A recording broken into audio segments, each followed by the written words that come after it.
I have a little rule that says, don't start the business day till you get to the office. I used to start my business day in the shower or at the breakfast table, and it just messed up a lot of things. I'm sitting at the breakfast table, guess where my mind is? At the office. I even got mixed up going to the beach and, trying to, do some relaxing time. But sure enough, when I'm in the office, I'm thinking about the beach. And when I'm on the beach, I'm saying I should be at the office. Now, see, that's mixed up. We quoted that little quote from the Reader's Digest in the evening seminar, right? Wherever you are, be there. If you're at the breakfast table, be there. When you're having a conversation with somebody, be there. When you're on your way to work, be there. Enjoy the ride. Take a look around you. What's going on? Study human nature. What's happening? Be there. And then when you get to the office, go for it. Reasonable time is enough time to achieve all of your goals. Just jot that down. Reasonable time is enough time. I had to learn that. Reasonable time is enough time. Here's why. It's not the hours you put in, it's what you put in the hours. If you start depositing greater ideas into the hours you've got later than now, I'm telling you later, you can't believe the productivity that will flow. The ideas you can't think of now, a year from now, they'll start to flow. And when you deposit those ideas in the hours you've got, productivity multiplies by 2, 3, 5, 10. And then do priorities on your goals. What's important this week? What's important this month? Here's the next one. Often review. Just go over your goals to make sure that your list is working for you. It's got you inspired. It's got you turned on. Somebody says, how come you're up so early? Say, if you were headed where I'm headed, you'd be up early too.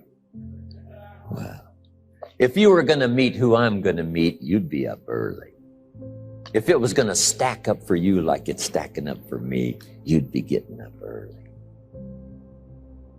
This is why you need to think on paper. Put your game plan on paper to make sure you're not spending major time on minor things. Little phrase I have says, don't mistake movement for achievement. It's not that difficult to get busy. What you have to do is check to see what you're busy on. Because it's easy to haul out the trash and fix the screen door, get the car washed, take the kids to school. I mean, it's easy to stay busy, right? The key is on what? And so the rule is never give in to the temptation to clear up small things first. Instead of clearing up all your small things, start on your major task and loop back and clear up your small things later. There's something about small things. They're like rabbits in the field. They multiply. If you start working on your small things, the end of the day will come and you're still working on small things and your major task has not been touched. So you've got to discipline yourself to get straight into your most important task and stay with it until it's done. Yeah, and there are a lot of small things that are unavoidable. I mean, you just have to do them. There's a concept called working in real time. Working in real time says if it's a less than a 2-minute task that pops up, do it immediately. Yeah. Return the phone call, sign the note, read something, make the decision, dictate the memo, whatever happens to be. If it's less than 2 minutes and it's urgent, then do it immediately. Don't store it. And then get right back to your major. To accomplish major tasks, you need to carve out blocks of time where you can work without interruption. And that's what I do. Is I work at home and disconnect my telephone. And so I can work nonstop for 2 or 3 hours. You get extraordinary amounts done. I write and publish 4 or 5 books every year. Most people that I know do not publish one book in 3 to 5 years. I publish with major publishers. And they're good books, and they're 200 and 300 page books, and they're absolutely extensively researched, extremely detailed, well written, beautiful books. They're paid big advances by major publishers. I do 4 a year. How can you produce so many books? I know people have been trying to get a book done for years. I said, well, I just organize my time, and I block off major chunks, and I work those chunks. So what we know is that the key to success is, first of all, you have to know exactly what you want. And then second of all, you have to focus and concentrate. You have to focus and concentrate. The mind always moves towards its currently dominant thought. And otherwise, you become jack of all trades, master of none. I mean, I became a permanent consultant.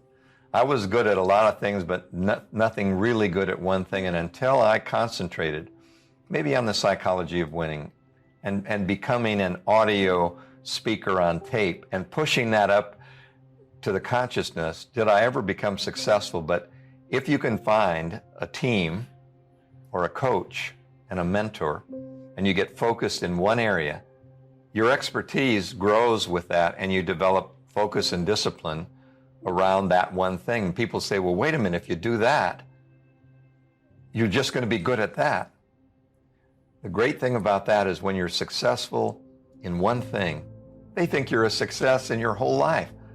And they give you free tickets when you could afford them. This is what the crazy thing about being really good at something. They give you free tickets when you're making more money than the average Joe. So the thing to do is take one thing and become really good at it. And then people will sponsor you. The other thing, of course, is that when you have a team, when you have comrades, when you have friendly competition, like Olympians, or you have to run wind sprints, and you have to compete with one another on the same team, you find yourself helping other people because you're all on the team together. You're not going to beat anyone out of their position, but you're trying to be your best among a fast field. So I think realizing that you're with a team of winners, that you're disciplined by training, and no train, no gain. Super Bowl, Olympic, astronaut, all the same. Rehearse on the field, simulate, drill, learn the plays. Remember, the next thing you know, it becomes like driving your car or brushing your teeth, second nature. And everyone says, look at that, spontaneous performance. Spontaneity is conditioned reflex. Right. You're only spontaneous when you've learned to do it before and you're comfortable doing it. But you don't just do it without learning. So I think the coach, the equipment, the team, the comrades, and the training is everything. Multitaskers are less efficient than single taskers. People multitask because they have a modified form of attention deficit disorder. Average adult in America has an attention span of 45 seconds. They're very easily distracted.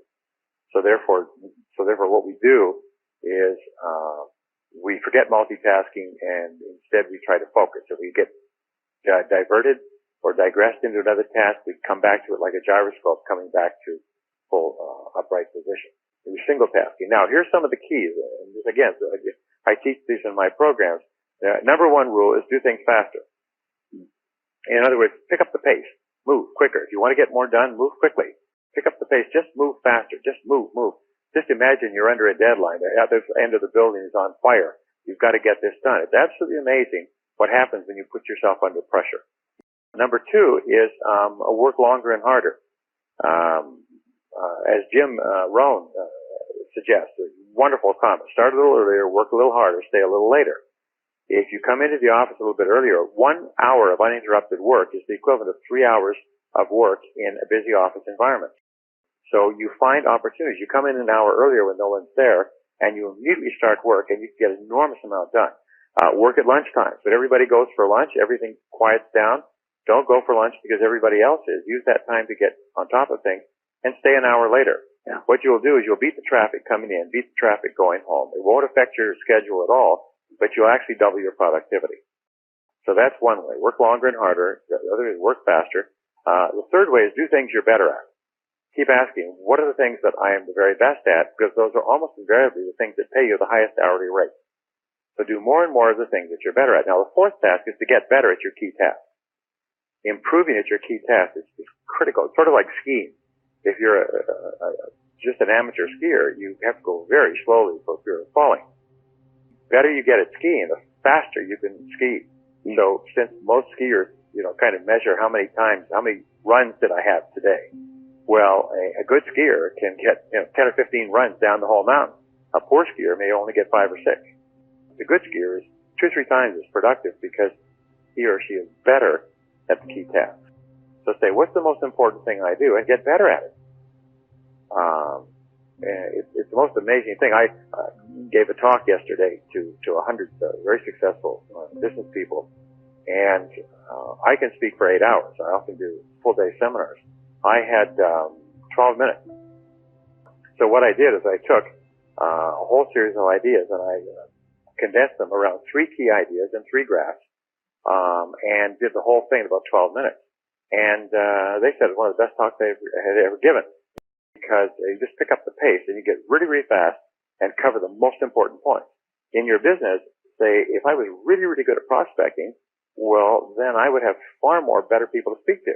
So therefore, I'm going to get really, really good at prospecting. Now, another way that you can get more done faster is to work with other people, is to do things together. Get people who cooperate with you. So, for instance, sometimes I will sign 100 books, but when I've agreed with a client that I'll autograph 100 books, then I have 2 people with my staff members. One sits on one side and they open the book and shove it forward, open to the signature page.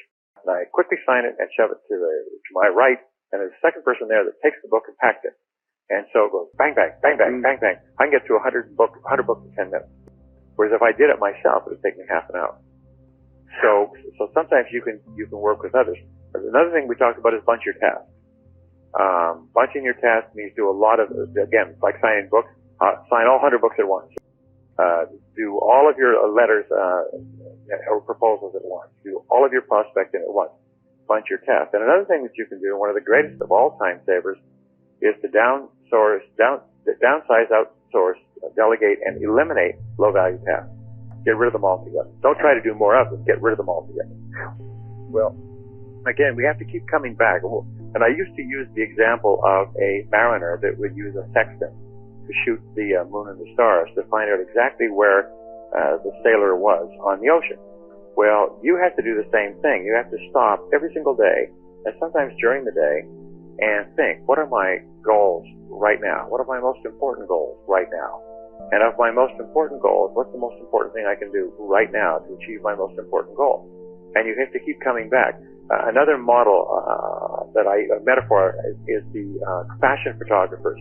Before they had automatic focus, so the fashion photographer would have to, every single time they moved, they'd have to refocus the camera. So you can imagine, you've seen them in movies and television. They keep moving and focusing and refocusing as they move around the model. Well, you need to do that throughout the day. Keep refocusing, and keep asking yourself, is what I'm doing right now the most valuable use of my time? So you have to keep refocusing, keep saying, is what I'm doing right now the most valuable use of my time? Is this the most valuable use of my time? Keep asking throughout the day, and make sure that if somebody came in and asked you, is that the most valuable use of your time right now? You could look up and say, yes, it is. Like my talking to you right now is the most valuable use of my time right now. There's no other focus or concentration. And the instant I stop talking to you, I will immediately shift like a sniper moving to the next target with a telescopic sight onto the most valuable use of my time.